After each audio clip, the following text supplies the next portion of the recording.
নমস্কার পরীক্ষার্থীগণ, কুল প্রিপারেশনে তোমাদের সকলকে স্বাগত। এই ভিডিওটি যেসব পরীক্ষার সিলেবাস অনুযায়ী বানানো হয়েছে তা হলো ডব্লিউবিপিএসসি, রেলের আরআরবি এবং RRC, West Bengal police, IBPS, SBI, SSC 10+2, SSC CGL এবং আদার্স। এখন আমরা পড়ব সাংস্কৃতিক বিকাশ বা কালচারাল ডেভেলপমেন্ট। 1757 খ্রিস্টাব্দের পর ইংরেজরা তাদের ব্যবসা বাণিজ্যের স্বার্থে ভারতের অর্থনীতি পরিচালনা ও নিয়ন্ত্রণ করতে প্রয়াসী হয়েছিলেন। অন্যদিকে শান্তি শৃঙ্খলা ও নিরাপত্তার জন্য আধুনিক ব্যবস্থাও গড়ে তুলেছিল। বিদেশি প্রশাসনের অভিঘাতে ভারতের ঐতিহ্যগত শিক্ষা ও সংস্কৃতির ক্ষেত্রে এক বিরাট পরিবর্তনের সূচনা হয়েছিল। গভর্নর জেনারেল উইলিয়াম বেন্টিংকের পূর্ব পর্যন্ত ইংরেজ শাসকরা দেশি ভাষার মাধ্যমে শিক্ষা প্রসারের সমর্থক ছিলেন। তবে এই বিষয়ে অগ্রণী ভূমিকা গ্রহণ করেছিলেন ওয়ারেন হেস্টিংস। 1781 খ্রিস্টাব্দে তিনি কলিকাতার গণ্যমান্য মুসলমান নাগরিকদের অনুরোধে মুসলিম শিক্ষা ও চর্চার মান উন্নয়নের জন্য কলিকাতা মাদ্রাসা প্রতিষ্ঠা করেছিলেন। এই প্রতিষ্ঠানের অনুকরণে 1791 খ্রিস্টাব্দে বারাণসীর ইংরেজ রেসিডেন্ট জোনাথন ডানকান সেখানে একটি সংস্কৃত কলেজের প্রতিষ্ঠা করেছিলেন। 1784 খ্রিস্টাব্দে স্যার উইলিয়াম জোন্স প্রাচ্যের ইতিহাস ও সাহিত্য চর্চার জন্য কলিকাতায় এশিয়াটিক সোসাইটির প্রতিষ্ঠা করেছিলেন। ভারতীয়দের সঙ্গে ঘনিষ্ঠ যোগাযোগ স্থাপন এবং কোম্পানির ব্যবসা বাণিজ্য ও শাসন কার্যের সুবিধার জন্য ইংরেজদের পক্ষে ভারতীয়দের ভাষা শিক্ষার প্রয়োজন ছিল। এই প্রয়োজনের খাতিরে ইংরেজ শাসকরা প্রথম দিকে ভারতীয় ভাষা ও সাহিত্য চর্চার উপর বেশি গুরুত্ব দিয়েছিল। এই প্রসঙ্গে লর্ড ওয়েলেসলির উদ্যোগে কলিকাতায় ফোর্ট উইলিয়াম কলেজের প্রতিষ্ঠা হয়েছিল 1800 খ্রিস্টাব্দে। ইংরেজি ভাষা শিক্ষার ব্যাপারে খ্রিস্টান ধর্মপ্রচারকদের অবদানও কম নয়। এ ব্যাপারে উইলিয়াম কেরির নাম সকলের আগে করা যায়। 1793 খ্রিস্টাব্দে কেরি বাংলায় এসেছিলেন এবং শ্রীরামপুরে খ্রিস্ট ধর্ম প্রচারে আত্মনিয়োগ করেছিলেন। তিনি 1818 খ্রিস্টাব্দে শ্রীরামপুর কলেজের প্রতিষ্ঠা করেছিলেন। বাংলায় ইংরাজি শিক্ষার প্রসারের ব্যাপারে ডেভিড হেয়ারের নামও বিশেষভাবে উল্লেখযোগ্য। তিনি কলিকাতায় একটি ইংরেজি উচ্চ বিদ্যালয়, যেটি হেয়ার স্কুল নামে পরিচিত, ও স্কুল বুক সোসাইটি প্রতিষ্ঠা করেছিলেন। এরপর রেভারেন্ড ডাফ নামে এক স্কচ ধর্মপ্রচারক ও রাজা রামমোহন রায় পাশ্চাত্য শিক্ষা বিস্তারে ব্রতী হয়েছিলেন। ডাফ কলিকাতায় একটি কলেজের প্রতিষ্ঠা করেছিলেন, যা স্কটিশ চার্চ কলেজ নামে পরিচিত। 1817 খ্রিস্টাব্দে কলিকাতায় হিন্দু কলেজের প্রতিষ্ঠার পর ইংরেজি তথা পাশ্চাত্য শিক্ষার প্রসার আরও বেড়ে গিয়েছিল। 1835 খ্রিস্টাব্দের 7 মার্চ উইলিয়াম বেন্টিং ও মেকলের সুপারিশে ইংরেজি ভাষার মাধ্যমে পাশ্চাত্য শিক্ষা প্রবর্তনের সরকারি নীতির কথা ঘোষণা করেছিলেন। বেন্টিংকের উৎসাহে ও চেষ্টায় কলিকাতায় মেডিকেল কলেজ ও বোম্বাইয়ের এলফিনস্টোন ইনস্টিটিউট প্রতিষ্ঠিত হয়েছিল।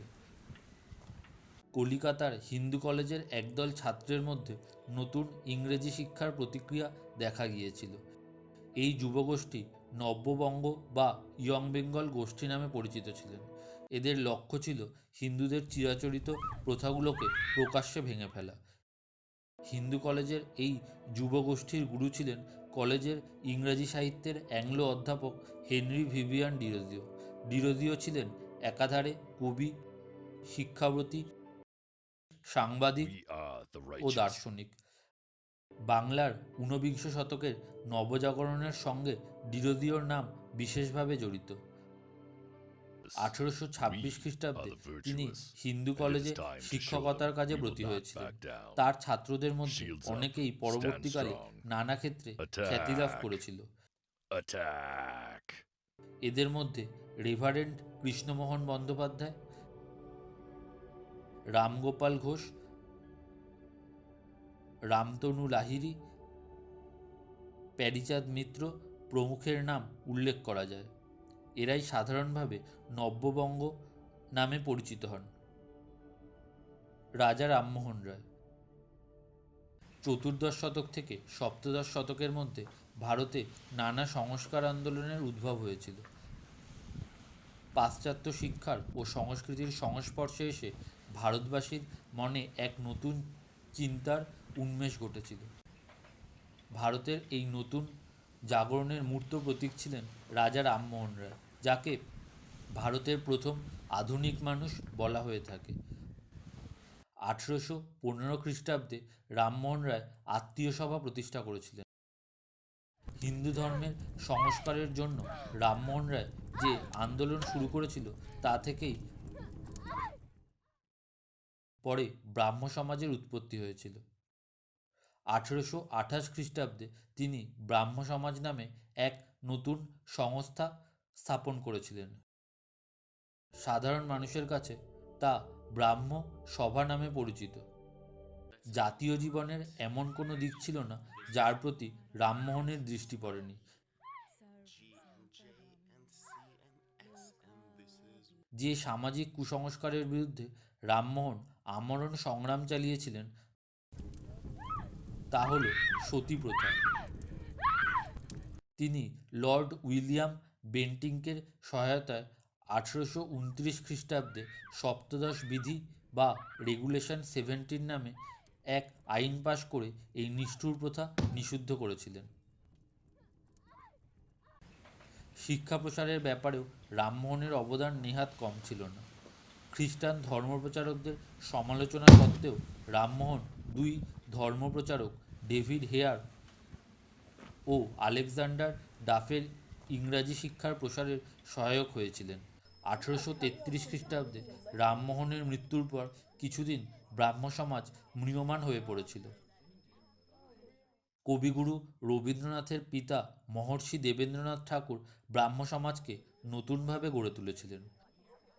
1839 খ্রিস্টাব্দে তিনি রামমোহনের আদর্শ প্রচারের জন্য তত্ত্ববোধিনী সভার প্রতিষ্ঠা করেছিলেন।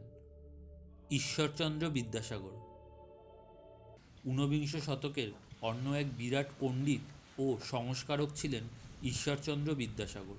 সমগ্র জীবন ধরে তিনি সামাজিক সংস্কারে ব্রতী ছিলেন। বিদ্যাসাগর নারী মুক্তি আন্দোলনের প্রবল সমর্থক ছিলেন। হিন্দু বিধবাদের মুক্তির জন্য তিনি সারা জীবন সংগ্রাম চালিয়ে গিয়েছিলেন। তিনি বহুবিবাহ, বাল্যবিবাহ প্রভৃতি কুসংস্কারের বিরুদ্ধে প্রবল জনমত গড়ে তুলেছিলেন। শেষ পর্যন্ত তার আন্দোলন সফল হয়েছিল এবং 1856 খ্রিস্টাব্দে বিধবা বিবাহ আইন সিদ্ধ হয়েছিল। জনশিক্ষা প্রসারের জন্য তিনি বর্ণপরিচয় প্রথম ও দ্বিতীয় ভাগ, কথামালা, বোধোদয় প্রভৃতি গ্রন্থ রচনা করে বাংলা ভাষার শিক্ষার পথ সহজ করেছিলেন। শিক্ষার প্রসার ভারতে উচ্চশিক্ষার অগ্রগতি পর্যবেক্ষণ করার জন্য 1882 খ্রিস্টাব্দে স্যার উইলিয়াম হান্টার নামে এক শিক্ষাবিদের নেতৃত্বে ভারতে সরকার একটি কমিশন নিয়োগ করেছিলেন, যা হান্টার কমিশন নামে পরিচিত। ভারতের শিক্ষার ক্ষেত্রে লর্ড কার্জনের শাসনকাল এক যুগান্তকারী অধ্যায়। বড়লাটের কার্যনির্বাহক সমিতির আইন সদস্য স্যার টমাস র্যালের সভাপতিত্বে কার্জন একটি বিশ্ববিদ্যালয় কমিশন গঠন করেছিলেন। এই কমিশনের দুজন ভারতীয় সদস্য ছিলেন সৈয়দ হুসেন বিলগ্রামি ও কলিকাতা হাইকোর্টের বিচারপতি স্যার গুরুদাস বন্দ্যোপাধ্যায়। কমিশনের সুপারিশের ভিত্তিতে 1904 খ্রিস্টাব্দে বিশ্ববিদ্যালয় আইন রচনা করা হয়েছিল।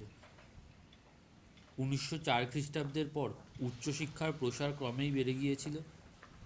উচ্চশিক্ষার উন্নয়নের জন্য 1917 খ্রিস্টাব্দে স্যার মাইকেল স্যাডলারের সভাপতিত্বে একটি কমিশন নিয়োগ করা হয়েছিল।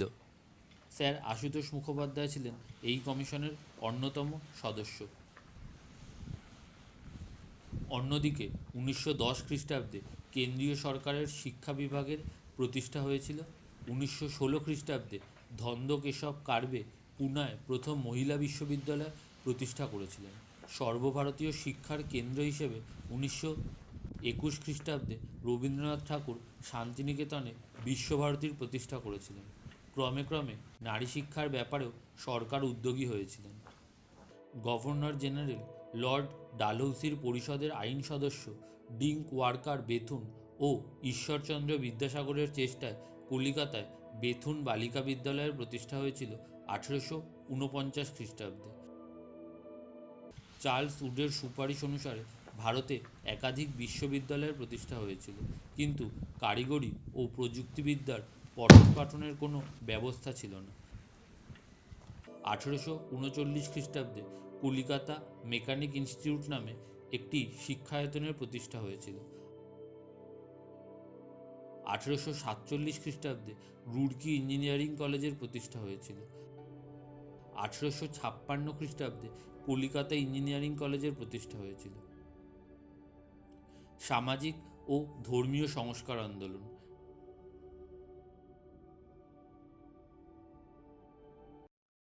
ঊনবিংশ শতকের সর্বাধিক উল্লেখযোগ্য আন্দোলন হল হিন্দু ধর্ম ও সমাজের সংস্কার।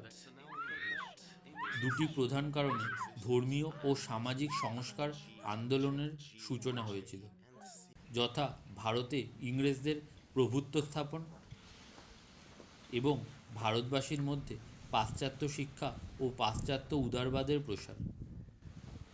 ব্রাহ্ম সমাজ। এই আন্দোলনের প্রধান নেতা ছিলেন কেশবচন্দ্র সেন। 1857 খ্রিস্টাব্দে কেশবচন্দ্র সেন এই নতুন আন্দোলনে যোগদান করেছিলেন। তার চেষ্টাতেই ব্রাহ্ম বন্ধু সভার প্রতিষ্ঠা হয়েছিল 1860 খ্রিস্টাব্দে। প্রার্থনা সমাজ। ঊনবিংশ শতকের দ্বিতীয়ার্ধে বাংলার মতো মহারাষ্ট্রেও সংস্কার আন্দোলন অব্যাহত ছিল। 1840 খ্রিস্টাব্দে মহারাষ্ট্রে ব্রাহ্ম সমাজের প্রভাবের ফলে সেখানে পরমহংস মণ্ডলী নামে এক সংস্থার প্রতিষ্ঠা হয়েছিল।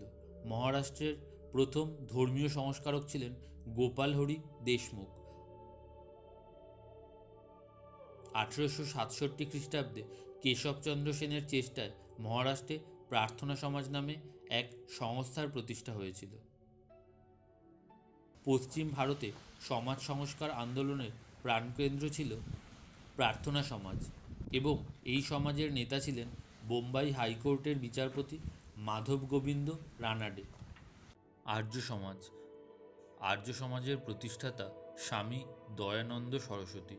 1824 খ্রিস্টাব্দ থেকে 1883 খ্রিস্টাব্দ। পশ্চিম ভারতের কাথিয়াবাড়ের অন্তর্গত মোরভি শহরে এক ব্রাহ্মণ পরিবারে জন্মগ্রহণ করেছিলেন। তিনি সংস্কৃত সাহিত্য ও বেদে সুপণ্ডিত ছিলেন। পাশ্চাত্য শিক্ষার সঙ্গে তার কোনো পরিচয় ছিল না। তার প্রবর্তিত ধর্ম আন্দোলনের মূল আধার ছিল বেদ। বেদের আদর্শ অনুসারে তিনি সমাজ গঠনের পক্ষপাতী ছিলেন। তিনি 1875 খ্রিস্টাব্দের এপ্রিল মাসে বোম্বাইয়ে আর্য সমাজের প্রতিষ্ঠা করেছিলেন। 1877 খ্রিস্টাব্দে লাহোরে আর্য সমাজের গঠনতন্ত্র ও ধর্মমত চূড়ান্তভাবে স্থির করা হয়েছিল। নিজের মতাদর্শ প্রচার করার জন্য দয়ানন্দ সত্যার্থ প্রকাশ নামে একখানি গ্রন্থ রচনা করেছিলেন। শ্রীরামকৃষ্ণ পরমহংসদেব। 1836 খ্রিস্টাব্দে কামারপুকুর গ্রামে শ্রীরামকৃষ্ণদেবের জন্ম হয়েছিল। শ্রীরামকৃষ্ণের প্রথম নাম ছিল গদাধর।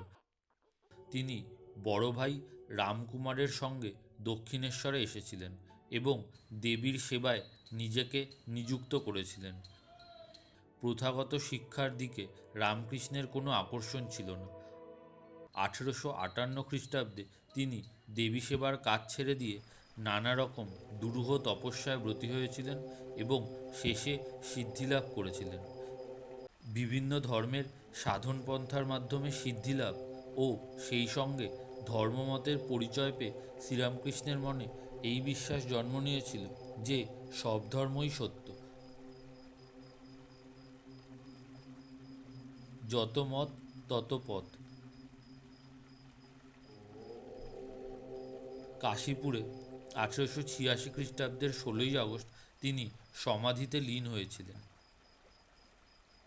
আলিগড় আন্দোলন বা আলিগড় মুভমেন্ট 19বিংশ শতকের দ্বিতীয়ার্ধে মুসলমান সম্প্রদায়ের মধ্যে রাজনৈতিক, সামাজিক ও সাংস্কৃতিক ক্ষেত্রে প্রগতিমূলক ভাবধারা প্রসারের জন্য স্যার সৈয়দ আহমদ যে আন্দোলনের সূত্রপাত করেছিলেন তা আলিগড় আন্দোলন নামে পরিচিত। স্যার সৈয়দ আহমদ খাঁ 1817 খ্রিস্টাব্দে জন্মগ্রহণ করেছিলেন। তিনি তার প্রথম জীবন একজন ইংরেজ সরকারের কর্মচারী হিসেবে শুরু করেছিলেন। স্যার সৈয়দ আহমদ মুসলমান সম্প্রদায়ের সার্বিক উন্নয়নের কাজে নিজেকে আত্মনিয়োগ করেছিলেন। স্যার সৈয়দ আহমদ খাঁ মুসলমানদের মধ্যে ইংরাজি শিক্ষা ও সংস্কৃতির প্রচার শুরু করেছিলেন। তিনি মুসলমানদের মন থেকে পাশ্চাত্যের ভীতি দূর করার জন্য তেহজিব উল আখলাক নামে একটি পত্রিকা প্রকাশ করেছিলেন। সৈয়দ আহমদ অক্সফোর্ড ও কেমব্রিজ বিশ্ববিদ্যালয়ের অনুকরণে আলিগড়ে অ্যাংলো ওরিয়েন্টাল কলেজের প্রতিষ্ঠা করেছিলেন। মুসলমান ছাত্রদের মধ্যে প্রগতিমূলক মনোভাবের উন্মেষ ঘটাতে এই কলেজের অবদান অস্বীকার করা যায় না। প্রকৃতপক্ষে সৈয়দ আহমদ মুসলমানদের মধ্যে নবজাগরণের সূচনা করেছিলেন। ভিডিওটি ভালো লাগলে ভিডিওটি লাইক করো, তারপর শেয়ার করো তোমার 10 জন পরিচিতর সাথে, যারা এই ভিডিওটি দেখে উপকৃত হবে। এরপর চ্যানেলটি সাবস্ক্রাইব করো এবং বেল আইকনটি প্রেস করো নতুন ভিডিও আপডেটের জন্য। আর নিচে কমেন্ট বক্সে জানাও ভিডিওর কোন অ্যানিমেশন পোর্শন তোমার ভালো লেগেছে। সেই অনুযায়ী আমরা আরও ভালো করে অ্যানিমেশন ভিডিও বানানোর চেষ্টা করব।